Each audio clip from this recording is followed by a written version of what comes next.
Brady, thank you for the heads up on me sending you the wrong Zoom link. I'm so sorry. So sorry about that.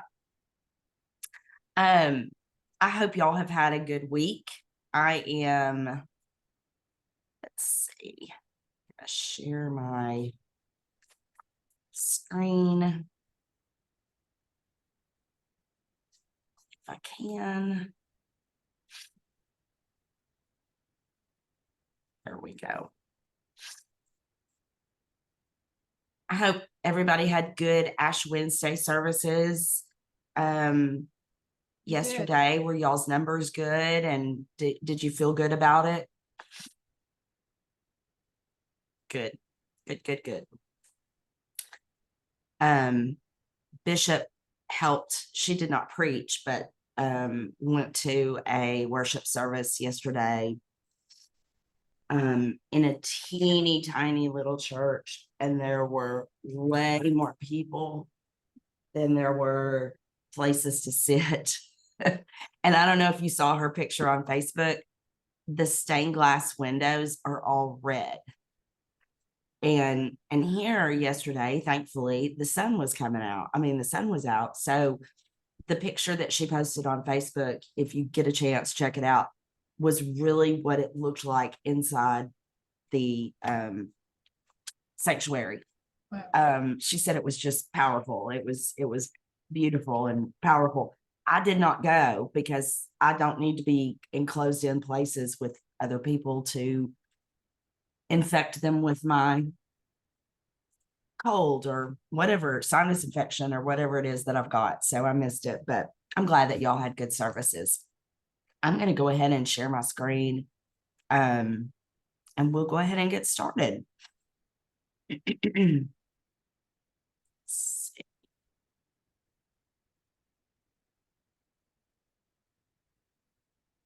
All righty.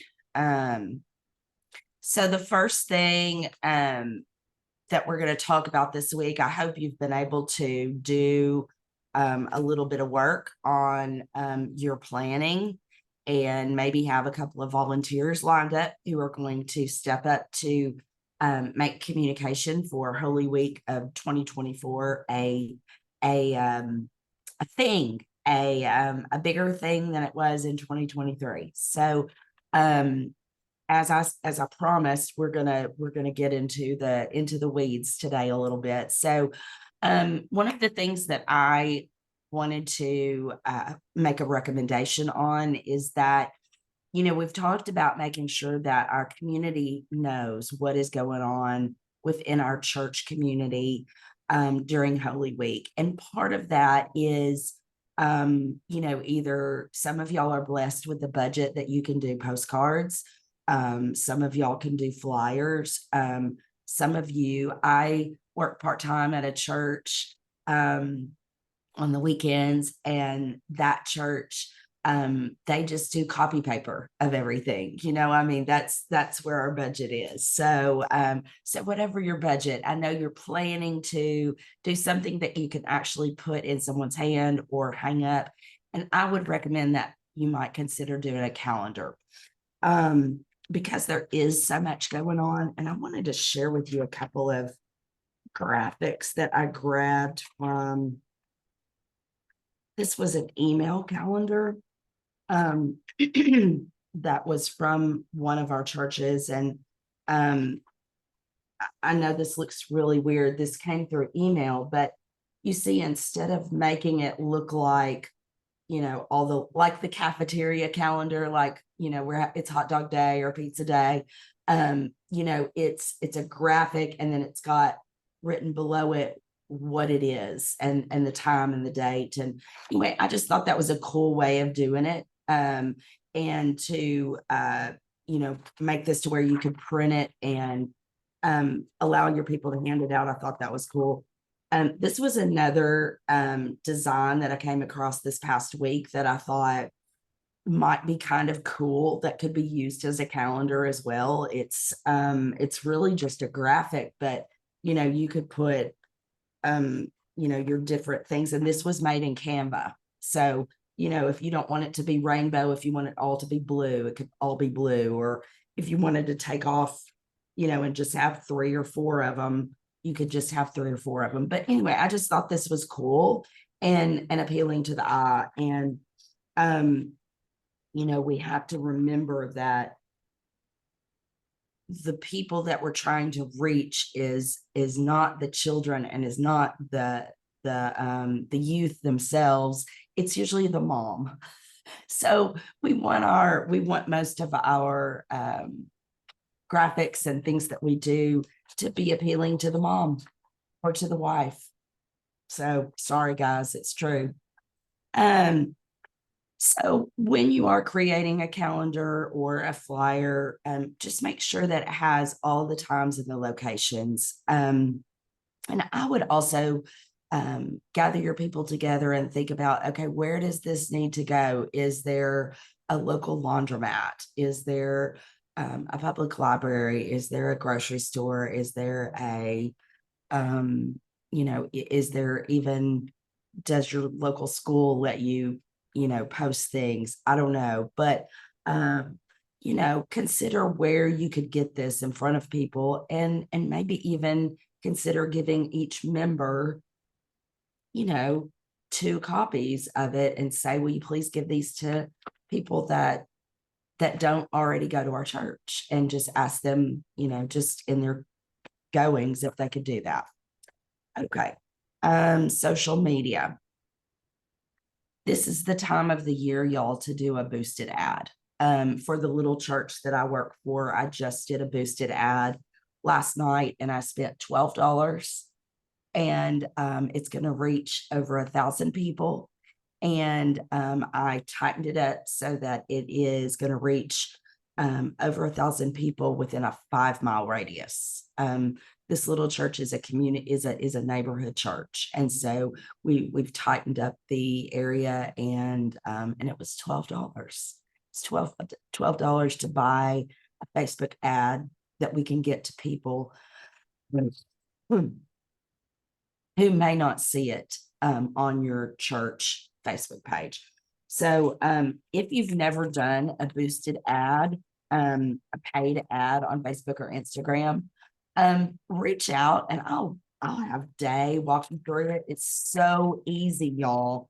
Facebook has made it where it is so easy, and you can do an ad for as little as $5. It just is not going to run as far, and it's not going to reach as many people, but it's still one of the most inexpensive ways of advertising. When you're making your ad, you still want to focus on friendship. I know, pastors, you don't have time to do one more thing. Enlist a volunteer to do this. Tell them that you need to see it before it goes live, that you need to give final proofing. But this is a time for volunteers, y'all. And there are people that like to do this stuff. So just make sure that they know that you've got to proof it before it goes up, and then just kind of get out of their way and see what they can come up with. But big thing for me is avoid UMC, FCLC, ECLC, Narthex, LCD, any of the FLC, any of the shortened abbreviations that we use for Family Life Center, for Wesley Hall. I've seen Wesley Hall as WH on a boosted ad, and I'm like, we're trying to reach people that we don't know, and we've got that this is where it's going to be, is at WH. What? So keep in mind that when you create this ad, or when your volunteer creates this ad, you want them to be creating it for, and this is not a negative connotation at all, but this is just a practice that we use, is second grade language. Use second grade language because, when you think about it, the majority of the people in the world don't even know what Lent means. They don't know what imposition of ashes means. We have a lot of insider language. So consider that second grade language, not because you're dumbing it down or anything like that, but you're just trying to relate to people that may not know. And you want to be that friendly church. And y'all, I know you hate to do this, and I don't know why we hate to do it. Get people to share. Hey, Barbara has created this event on our Facebook. We would love if you would, when you get home, or if you want to get your phone out right now, and if you would share this event to your page, we would be most grateful. This is modern day evangelism. This is sharing how people can know Jesus Christ. So we got it that way, and maybe our people will relate better. Website. What I would tell you right now is, number one, if you have a website, number one, if you don't have a website, it's okay. It's okay. A Facebook page can be a great website for you. And if you don't have a website and someone Googles your church, your Facebook page is going to show up. Okay. So when I say website and when I say Facebook page, this is the same thing. When I'm talking about this, make sure that your service times are on the page and that you don't have to scroll. That's a huge thing. Don't make people have to go find what time worship is on Sunday. It needs to be front and center, especially when we're working on Holy Week. Also, there always needs to be an email for a contact. If you need an email, an ARUMC email, we give those away free. If you need, we have several churches that do info at lakeside .arumc.org. And they put that on their website, and that you can set it up, for it to go to whomever you want it to go to. And you may already have the capabilities to do that with your email provider, but or just list yours, but have a place where someone can ask questions, because there's going to be questions, and some of them may be wacky, but just in case there is that one question that someone is wanting to know: will there be childcare?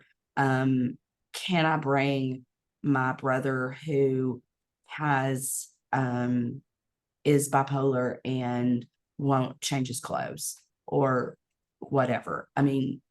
We need to at least be accessible for and hope to receive questions like that. Okay. Make sure that your graphics are updated. If y'all don't, raise your hand if you know about Unsplash. Okay.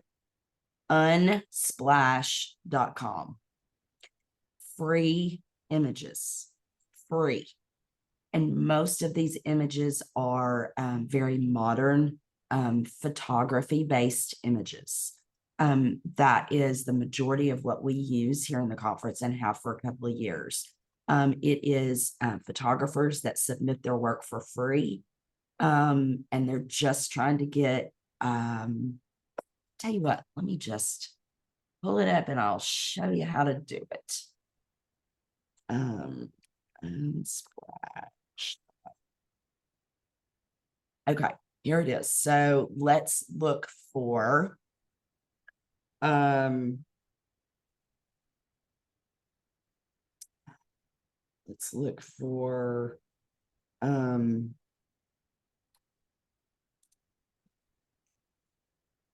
Easter Sunday worship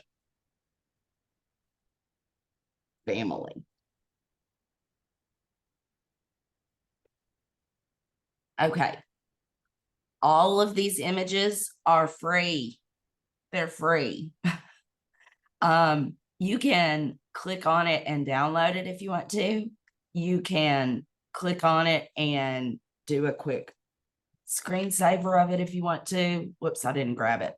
And do it that way. It's not letting me do that.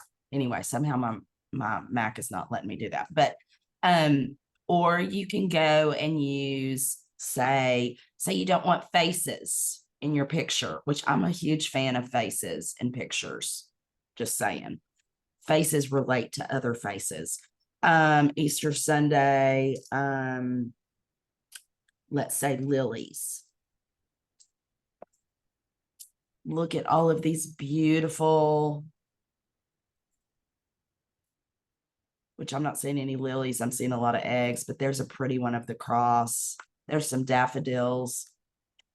Always on Canva, there are going to be companies that try and sell you on other images, and that's what this is up top. So, and usually they have a larger selection, but those cost money. This is iStock, and we want to stay on Unsplash.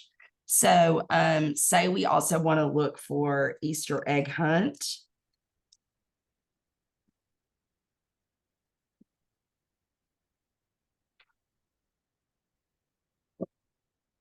I mean, I think that's great. I think that's a great image. So is that. So is that. I mean, they're all great. And that's adorable. Those are kind of scary. You know, you can just, it's just, it makes it so easy. And y'all, these are free.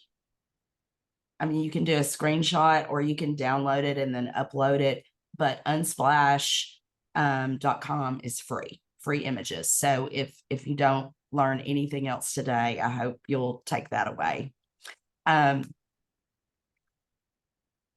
All righty. Okay. So sorry, y'all. I really don't feel bad. I just have the funk. So we've talked about the website and your Facebook page, and we've talked about flyers.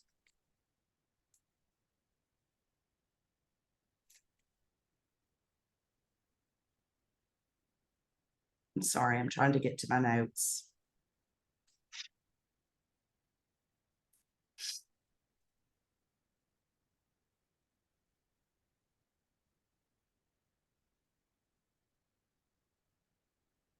Sorry.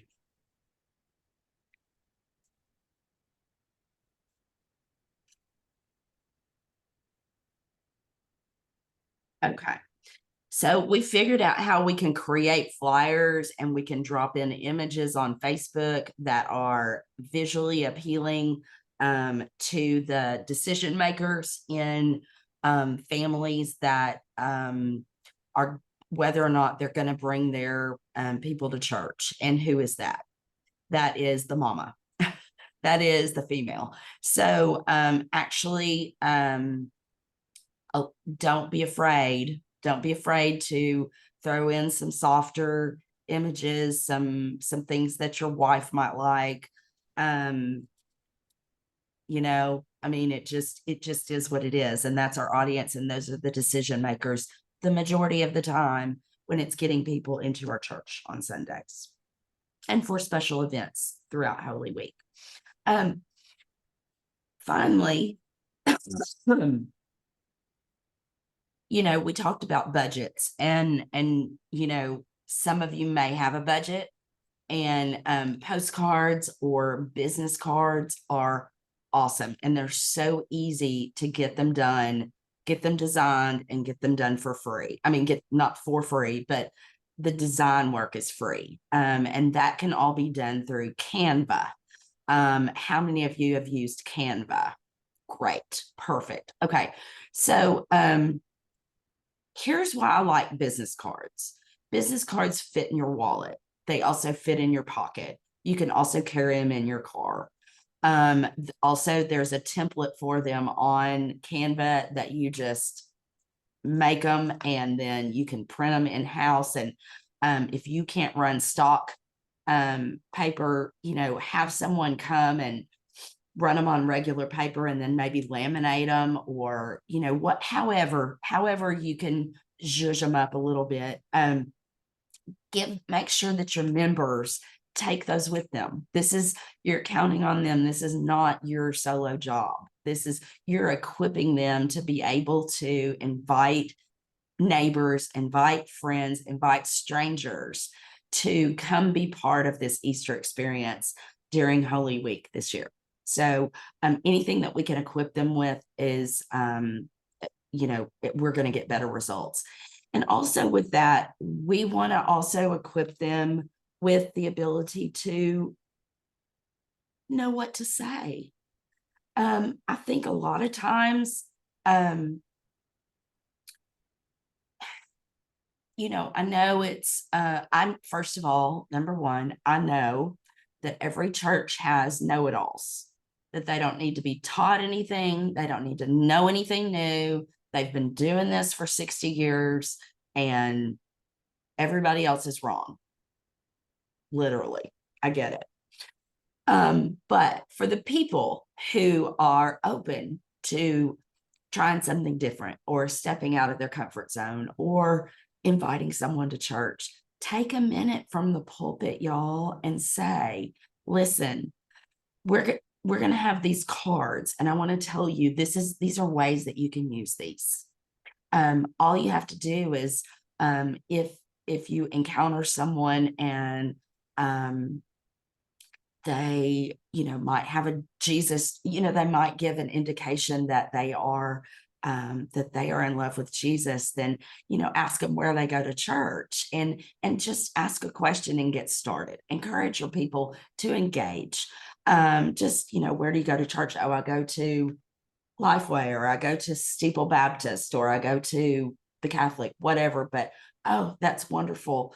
Do you plan to be there during Holy Week? Are you good? Because my church is going to be doing something and we'd love to have you if y'all are not, doing something. That needs to be common language for people in the pew. That needs to be common language. And so the more we talk about it, the more that we make it comfortable and common and necessary, the better it's going to be. I heard on a podcast this morning, it was two men, and they were talking, they mentioned the Super Bowl. And they were talking about how the Super Bowl commercials, remember, I remember about 10 years ago when I was in San Antonio and I worked for an agency. And at the time, the Super Bowl was our Super Bowl. Working in advertising and PR, we had a big, Super Bowl prep. We had a big Super Bowl follow-up. We took a whole day of work and we evaluated commercials, because the commercials used to be almost as important as the game.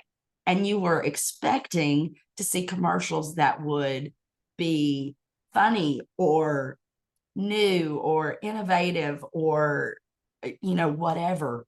Guess what? That doesn't happen anymore, does it? Times have changed. And so we need to take a lesson from that our delivery also has to change. If people are not as interested in Super Bowl ads, can you imagine how interested they're going to be in looking at a church Facebook page that doesn't even have the times or the location of where you're going to be meeting? No. They're just going to go, good gravy. They need somebody that knows what they're doing. Something mean.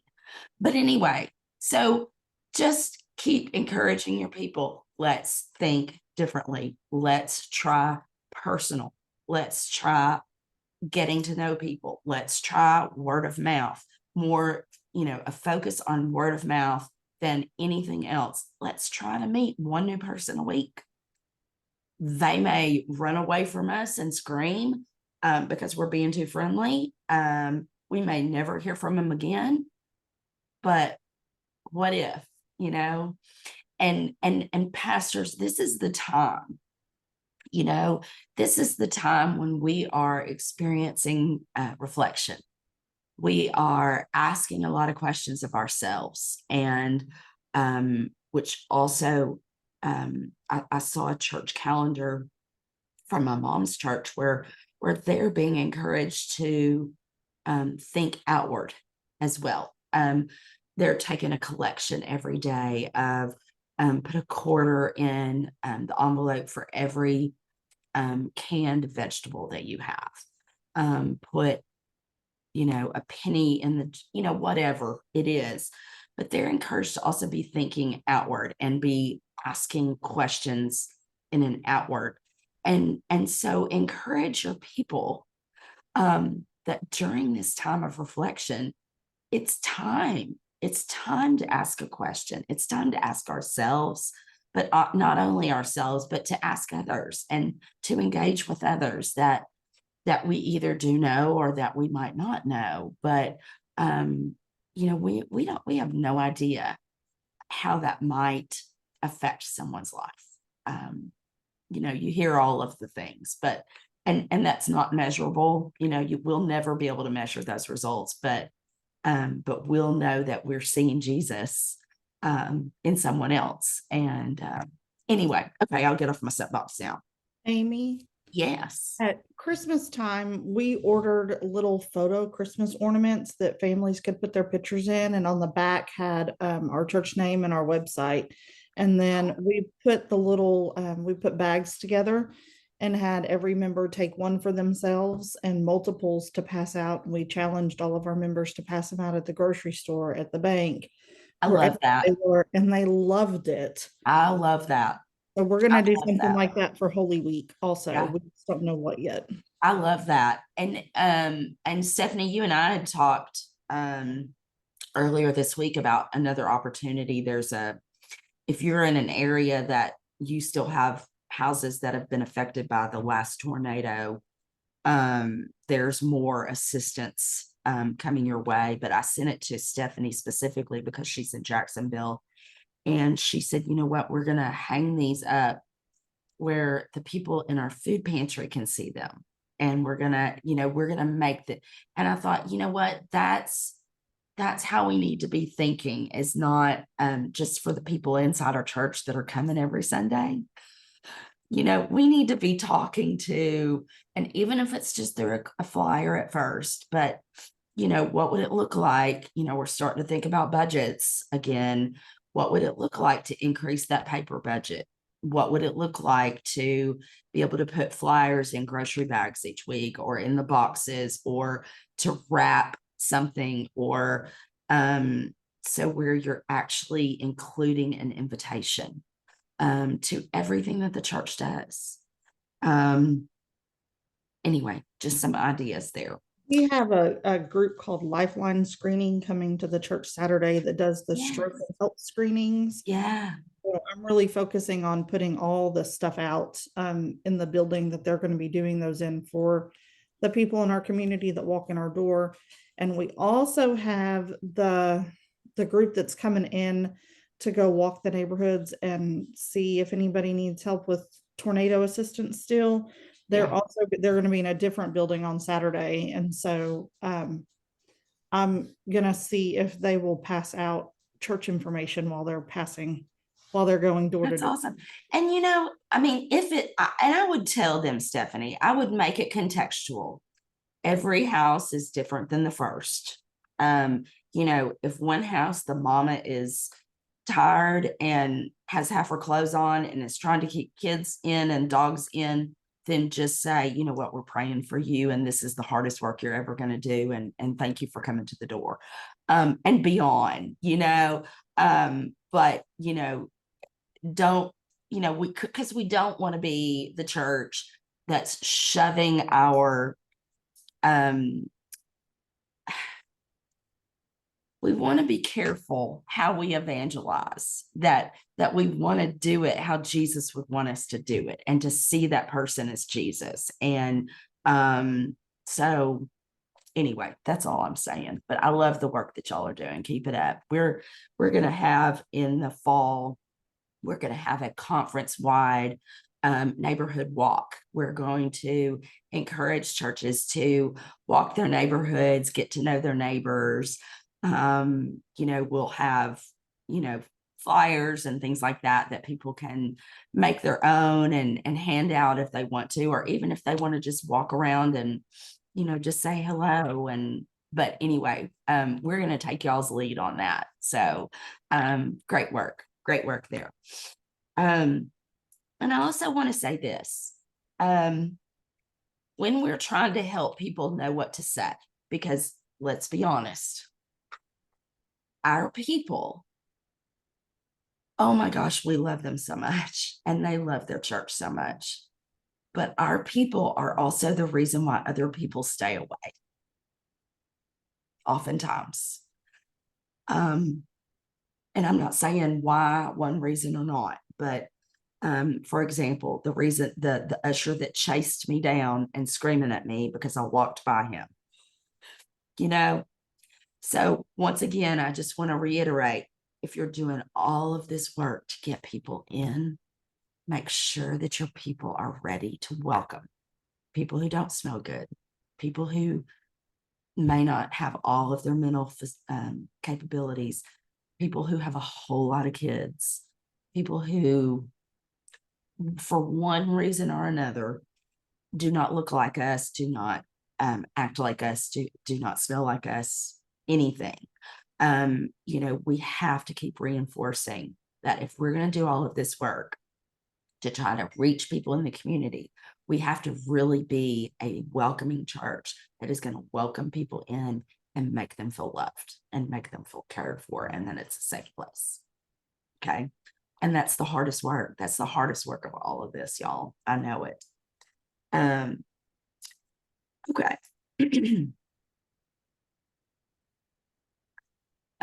Who is doing any collaboration work this Easter, this Holy Week? Are any of y'all working with any other churches during Holy Week? Good, good, good, good.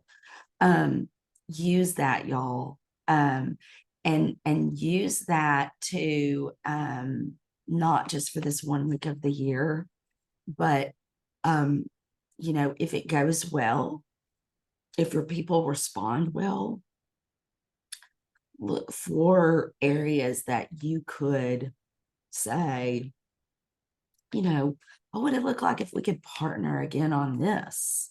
What, you know, even if it's the old Baptists, even if it's the Pentecostals, what, you know, it doesn't matter. But if they're trying to meet a need and we want to try and meet the same need, man, partnership and collaboration is where it's at, and it's double the people for double the impact. And yeah, so anytime that you get to collaborate, and especially collaborating with another United Methodist Church, that's huge, especially when it comes to Easter egg hunts and you know, lunches, you know, the they called it the Methodist Women's Lunches that they did where I grew up, and they had Methodist chicken on the Maundy Thursday. And if it didn't have the pimentos in there, then we knew that the Presbyterians made it this year, that it wasn't the Methodist Women's. So but we do it on Tuesday. There you go. Reese's from my home church, so she knows.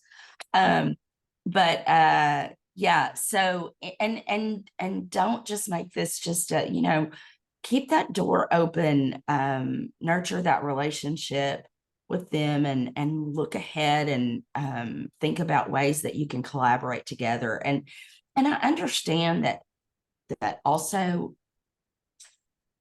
we as church leaders have never been given permission to do that, you know, and I also understand that in so many cases, that church that's 2 miles away is a break off from our church, that there's some bad blood, or that our church is a break off from that church. Or, I mean, I get it. I get family and church history is, oh, we could write some books, couldn't we? I get it. And sometimes it's just not going to work. But anytime that you do find a partner for collaboration, nurture that relationship and keep it, you know, top of mind awareness, and don't just let it fall to the wayside of being once a year, you know, because there's so much possibility in things that can be done. If there's a older church with people who do a lot of really good sitting around, and you have a church that's a lot of people that are up and going and a lot of go-getters, just think of the ministry that can be done by collaborating. those two groups together. So anyway, okay. I know I'm going to say this, and I know everyone's going to go, "Oh, Amy, is that the cough medicine talking?" Local media can be your friend, and most of the time they will be your friend. And I know a lot of times if your church has been through a crisis or a scandal and you just don't want to poke the bear, I totally understand it. But newspapers like to tell good news. They like, because guess what? They see that people respond well to good news, and especially local good news. Especially when you think about on Facebook, it's the good news now that tends to stop people instead, and real people, instead of just, I mean, things have just changed. Just remember the Super Bowl, it's just changed. And so they want to report on good news. I have reporters call me all the time, wanting me to connect them with a local church that's doing something really good that they could write about in that area. So, anyway, all it takes is you go to your newspaper, if it's a daily, if it's a weekly, if it's a monthly newspaper, maybe it's not even in your town. If you'll go to their website, and it's gonna have a place to submit news, and it'll have like an information and an email, and sometimes they even have a form. Go ahead and fill out that form and tell them about the what's going on. Always tell them, we would love for you to come cover this event. We would love for you to bring a camera and come on. Our people would love that. We've got a daycare, and all of our daycare kids, they've signed media releases. So, everyone can have their picture made safely. And, to be able to give a reporter just kind of a blank slate to be able to create a story is such a good thing for them. And I find when you have a good working relationship with your local newspaper editor, that usually works both ways. So if there ever is something that's really troubling, or darkens your reputation or whatever, I know that they are more often to want to work with you on telling the story, other than just, it's not just like CNN or Fox News that just, blurts out stuff that's not even true. They want to tell the truth, and they want to do it right, and they want people to buy their newspapers so that they can feed their families. So anyway, so don't shy away from media. And the last thing that I thought was kind of fun, what are you doing to decorate the outside of your church for Holy Week?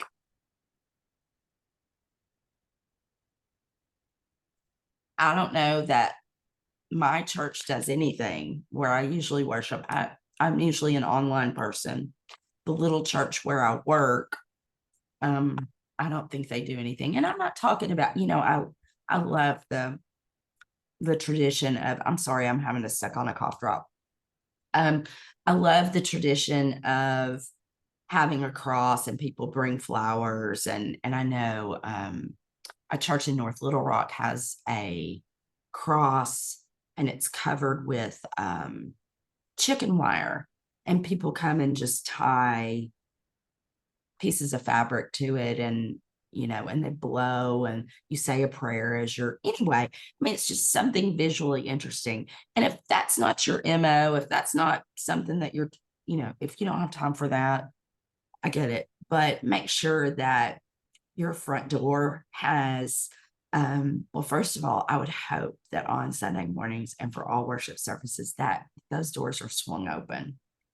That it's not, hopefully it's not cold and it's not 95 degrees, but that those doors are swung open and ready for people to come in, and that there is something nice hanging on the door that is not 75 years old but that is going to be appealing to someone like me, someone like Risa, someone like Stephanie, someone like your wives. You know who your target audience is, and maybe even put them in charge of let's do a new wreath on the door this year. Let's try something different. And or maybe it's a yard sign, or maybe it's maybe it's putting something in the bushes, or but just don't forget that even though the website is our new front door, we can't forget about the actual front door where we're trying to drive people. We're putting all this work into bringing people in. We need to make sure that they know how to get there, which door it is they need to come in. You need to have people outside. And if your ushers are all over the age of 89, I get it. I get it. And I love them. And my daddy was one of them. But this is the Easter Sunday and Palm Sunday is also your Sunday that you include some young people that can be more mobile and can say, hey, go see Mr. Larry to get your bulletin. And Mr. Larry is going to give you directions on where to sit or what, but I can just say as a visitor, as a professional church visitor, pulling into the parking lot of a church that I do not know is hard. And I'm a very self-secure person. And I know that once I go inside, I'm going to know that pastor, and that pastor is a friend. And, but it's hard, y'all. It's hard to walk in a church where you don't know people. And most of the time our doors are solid and you can't see what's in there. And, they could be snake handling and, we don't know. So I'm letting my cough medicine talk, but anyway, just consider putting your women on the front door. And it doesn't have to be expensive. Have them bring things from home, have them use things from their yard, make it very natural looking, but just make an effort. I would consider making an effort. And that is all I have today. I would love to open the door for questions after I share with you how I came up with these points. And I think maybe you might know. I asked ChatGPT. I typed into my ChatGPT. Let's see, let me get my phone. It was day before yesterday. I tapped into my GPT and said, okay, how to promote Holy Week in local church. And it gave me all 10 of the things that we just went over. And I went, those are some great ideas. Now, I don't always recommend it, especially for sermon. Because it's not always United Methodist, Wesleyan, all of it. But, when you're asking just basic questions or for lists or for information, this was very helpful.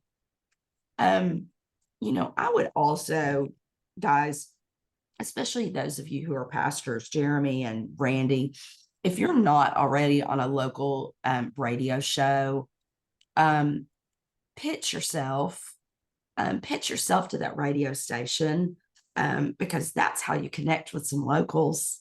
It may be older people, but you never know, but that's a great and a free way of reaching people. I visited with Lenita Cooper, who is she's over 3 churches in North Little Rock, and she is on a gospel station Monday, maybe it's Tuesdays through Fridays, first thing in the morning. And she is the only white lady. And it is, it is non-denominational, but leans a little Baptist. But yet people love her and people have come to her church because they've gotten to know her. Bless you. Her little radio show. So, anyway, I just, and it's free. It's free. And if you're going to be given a devotion every week, why not give it to people you don't know? So, and they're usually looking for on-air talent. So, anyway, that is all I have. That's all GPT had this week. Any questions? Anything that you kind of went, yeah, we're already doing that. B, that sounds like a really good idea. Or C, that's never going to fly here. I would love to know. I worked in radio for 25 years, terrestrial, mind you. And what radio station is giving pastors free time? That's how it, what do you, is that an online thing that she's doing, or It 'cause is.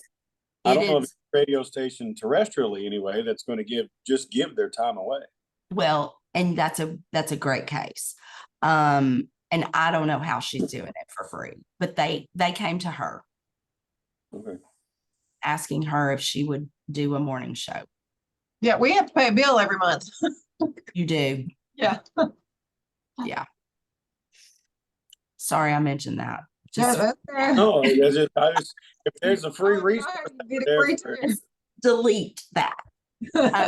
But yeah, she was asked, and it's a gospel station, and yeah, I don't know.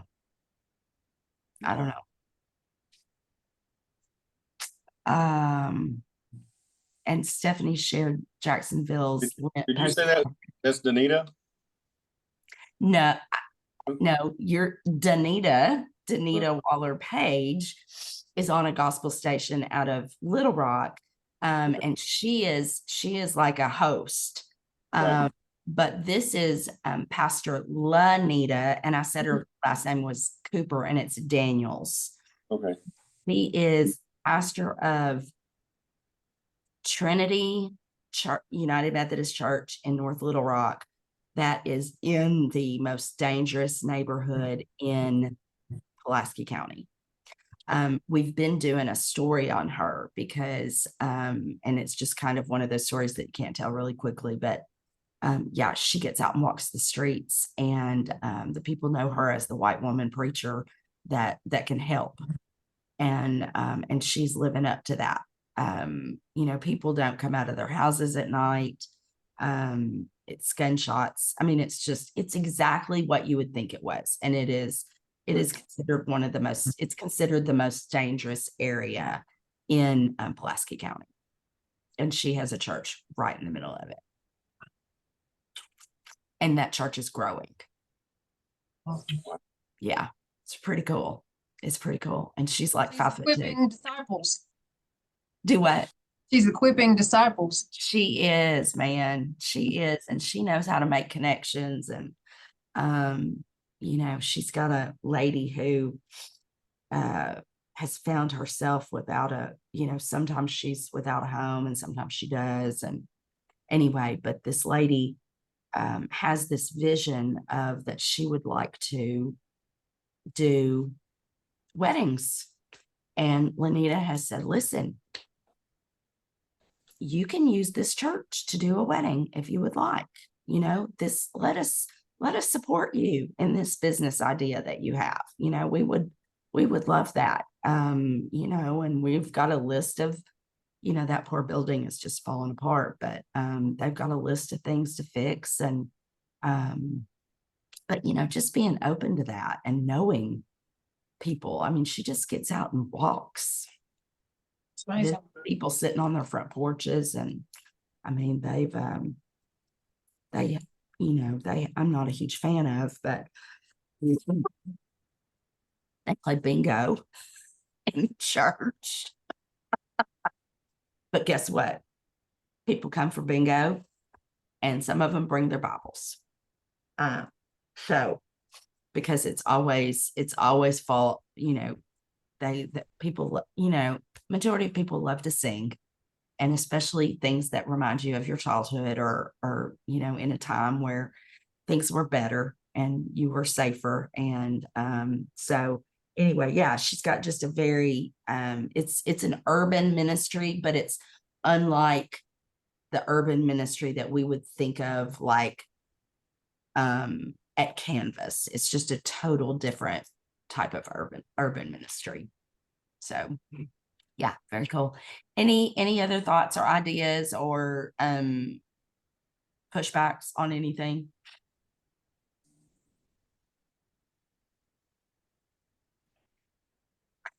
How do you feel like your plan is coming together? Good. Good. Not difficult at all. Good.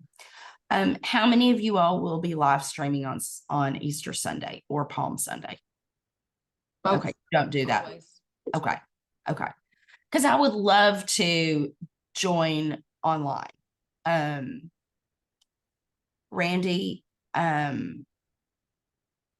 you're just not that far away. No, we had I serve a 3-point charge. So at Truman, we had an individual who was paid to do our live streaming, and they brought their own equipment. Yeah. And they have since left. And so the church is talking about one of my objections from people is where there's not that many people watching. And I go back and show them the numbers, and there's that many people watching? Well, for how long? And then is it really worth the expense and all that? I say we're in that digital age that yes, it is. Yeah. It's worth it. So we're in the process of getting some funds and things to start live streaming, especially there. The other 2 churches, they're just not interested in And really. fine. Oh. And they need to just own their own context, and that's fine. I will say Stephanie and I had visited about technology earlier this week. In the conference newsletter that will come out today sometime as soon as I can get it proofed and ready. We're going to be announcing a new grant that we got from the foundation. The micro grants, we've got $30,000 of rolling micro grants that will go directly to local churches. And here are the things that it can't be. It's surrounding outreach. It's all about outreach, and it's about connecting with our neighbors.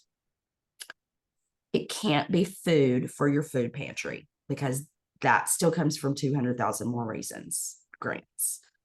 And that will continue. And the literacy ministry for children will still come from 200,000 More Reasons. Okay. So if, and these grants will be for local churches that are wanting to start a new outreach ministry or want to refine an outreach ministry that they already have, that they're just ready to kind of take a little bit bigger step and do a little bit more. And so that can also include technology, because technology is outreach. And so know that we will be giving, and I will tell you that multi-ethnic churches and small churches will get first dibs on these grants. Also, churches that are that have been affected in any way by disaffiliation will be, those are our 3 main groups of churches that we want to get grants to help them. Some of the grants will be 500, a few of them might be 1,000. But just know, Randy, that's coming. But we're going to do some trainings first. We've got the Good Neighbor Experiment coming first. And we've got pastors that are being trained to be facilitators. And that's going to happen in April and May. And then when you leave one of the trainings, you're going to get information about the grant. And we thought about just going, hey, grants are available. And then we thought, no, if people are going to get signs and technology and things like that they want, we need to kind of, sure. Is that yours? No, he's Donna's. Oh, okay. Granddad, and he's I guess I'm his Aunt Lala. Aunt Lala. I love it. Good Aunt Lalas are the world go round as far as I'm Maybe you concerned. will. You want to say Um, hi to Donna real quick? She's got her other um, grandbaby who's brand new. Oh, would love that. Look at new baby. Oh, Isn't she precious? so sweet, Donna. Precious. Zaylee. This is Zaylee. She is 1 month old today. Oh, she's adorable. Beautiful brown hair. Yes. She's beautiful. Thank you. Thank you. Well, y'all, thank you so much for being here today. We've got one more week, and next week we're going to spend some time asking questions and troubleshooting. And let me know if you have any trouble with Unsplash and boosting any Facebook ads, getting people to approve $12 to spend on a Facebook ad. Let me help if I can. So anyway, I'll see y'all next week. Thank you so much. Appreciate y'all. Feel better. Thank you. I'm going to. Bye.